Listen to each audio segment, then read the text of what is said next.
നമസ്കാരം. റാഫ്റ്റോ ക്രിക്കറ്റിലേക്ക് അവർക്കും സ്വാഗതം.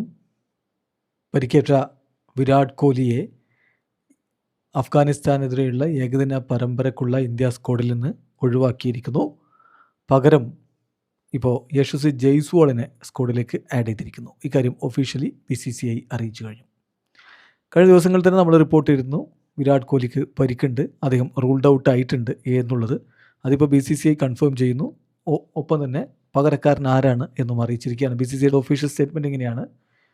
BCCI Honorable Secretary Mr. Devjit Sakhia informs that Yashasvi Jaiswal will replace the injured Virat Kohli for India vs Afghanistan ODI series. അഫ്ഗാനിസ്ഥാനെതിരെ India 3 ഏകദിന മത്സരങ്ങളാണ് കളിക്കുന്നത്. ഇപ്പോൾ നടക്കുന്ന 1 ഓഫ് ടെസ്റ്റ് കഴിഞ്ഞാൽ ഉടൻ പിന്നെ ഏകദിന മത്സരങ്ങളാവും. ആദ്യ ഏകദിന മത്സരം ജൂൺ 13-നും, രണ്ടാമത്തെ മത്സരം ജൂൺ 17-നും, മൂന്നാമത്തെ മത്സരം ജൂൺ 20-നുമാണുള്ളത്. നമുക്കറിയാം ഇപ്പോൾ വിരാട് കോഹ്ലിയെ സംബന്ധിച്ചിടത്തോളം അദ്ദേഹം ഏകദിനത്തിൽ മാത്രമാണ് കളിക്കുന്നത്. T20I മത്സരങ്ങളിൽ നിന്നും അതുപോലെ തന്നെ ടെസ്റ്റ് മത്സരങ്ങളിൽ നിന്നും വിരമിച്ചിട്ടുള്ളയാളാണ്. ഏറ്റവും ഒടുവിൽ അദ്ദേഹം ഇന്ത്യക്ക് വേണ്ടി കളിച്ചത് ജനുവരിയിൽ ന്യൂസിലാൻഡിനെതിരെയുള്ള പരമ്പരയിലായിരുന്നു. അത് ഇന്ത്യ 2-1 പരാജയപ്പെട്ടിട്ടുണ്ടായിരുന്നു. ആ പരമ്പരയിൽ ടോപ്പ് സ്കോറർ വിരാട് കോഹ്ലിയായിരുന്നു. 240 റൺസാണ് അദ്ദേഹം അടിച്ചിരുന്നത്.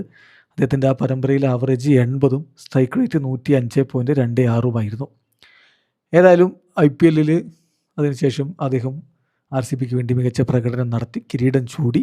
ആ RCBക്ക് ആയിട്ടുള്ള ക്യാമ്പയിനിടയിലാണ് അദ്ദേഹത്തിന് ഇപ്പോൾ പരിക്ക് പറ്റിയിരിക്കുന്നത്. കുറച്ച് നാളുകൾ അദ്ദേഹത്തിന് പുറത്തിരിക്കേണ്ടി വരും എന്നിപ്പോൾ ഇന്ത്യൻ ടീമിൻ്റെ മാനേജ്മെൻറ്റ് കൺഫേം ചെയ്യുന്നുണ്ട്.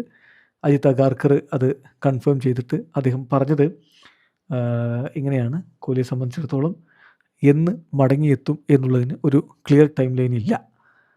വിത്ത് Virat at this point it just been less than a week since he injured himself in the IPL finals. അതുകൊണ്ട് തന്നെ നമുക്കറിയില്ല, we don't know the timelines എത്ര നാൾ അദ്ദേഹത്തിന് പുറത്തിരിക്കേണ്ടി വരുമെന്നതിനെക്കുറിച്ച് ഇപ്പോൾ ഒരു വ്യക്തതയില്ല. പക്ഷേ ഇംഗ്ലണ്ട് 1 ഡേ സീരീസ് ആകുമ്പോഴേക്കും വിരാട് കോഹ്ലി ഫിറ്റ് ആകുമെന്നാണ് പ്രതീക്ഷിക്കുന്നത്. It's not a definitive answer, so don't hold me to it. I haven't had a clear timeline for the from the physio yet എന്നാണിപ്പോൾ അജിത് അഗാർക്കർ പറഞ്ഞത്. അദ്ദേഹം ഇംഗ്ലണ്ട് സീരീസ് ആകുമ്പോഴേക്കും ബെറ്റർ ആയേക്കാം. ഇനിയിപ്പോൾ ഇത് നടന്നില്ലെങ്കിൽ എന്നെ പറയേണ്ട, ഫിസിയോയിൽ നിന്ന് കൃത്യമായിട്ടുള്ളൊരു ഡേറ്റ് കിട്ടിയിട്ടില്ല എന്നാണ് അജിത് അഗാർക്കർ പറയുന്നത്. ഏതായാലും യശസ്വി ജയ്സ്വാൾ ഇത് ഇന്ത്യൻ സ്ക്വാഡിലേക്ക് ആഡ് ചെയ്യപ്പെടുന്നു. അദ്ദേഹം 2025 ഫെബ്രുവരിയിൽ ഇംഗ്ലണ്ടിനെതിരെയാണ് ഏകദിനത്തിൽ അരങ്ങേറ്റം കുറിക്കുന്നത്.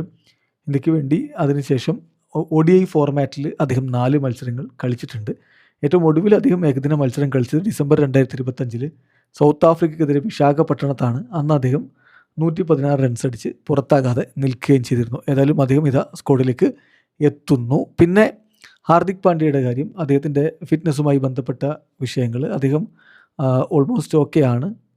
BCCIയുടെ സെൻറ്റർ ഓഫ് എക്സലൻസിൽ COEയിൽ ബംഗളൂരുവിൽ അദ്ദേഹത്തിൻ്റെ ഫിറ്റ്നസ് അസസ്മെൻ്റ് ഒക്കെ നടത്തിയിട്ടുണ്ട്. അദ്ദേഹം കളിക്കുമെന്ന് പ്രതീക്ഷിക്കുന്നു. അതുപോലെ തന്നെ രോഹിത് ശർമ്മ വരും ദിവസങ്ങളിൽ റിപ്പോർട്ട് ചെയ്യപ്പെടും എന്നും കരുതുന്നു. അപ്പോൾ ഇതിലിപ്പോൾ വിരാട് കോഹ്ലിയാണ് സ്ക്വാഡിൽ നിന്ന് പുറത്താകുന്നത്, പകരം യശസ്വി ജയ്സ്വാൾ വരുന്നു. അങ്ങനെയാണെങ്കിൽ updated Indian squad for Afghanistan series ഇങ്ങനെയാണ്: Shubman Gill captain, Rohit Sharma Shubman Gill captain, then Rohit Sharma, Yashasvi Jaiswal, Shreyas Iyer vice captain, KL Rahul, Ishan Kishan, Hardik Pandya, Nitish Kumar Reddy, Washington Sundar, Kuldeep Yadav, Arshdeep Singh, Prasidh Krishna, Prince Yadav, Gurnoor Brar, Harsh Dubey. Video അവസാനിക്കുന്നു. ക്രിക്കറ്റ് ലോകത്തെ കൂടുതൽ വിശേഷങ്ങളുമായി റഫ്റ്റോക്സിൽ എത്താം.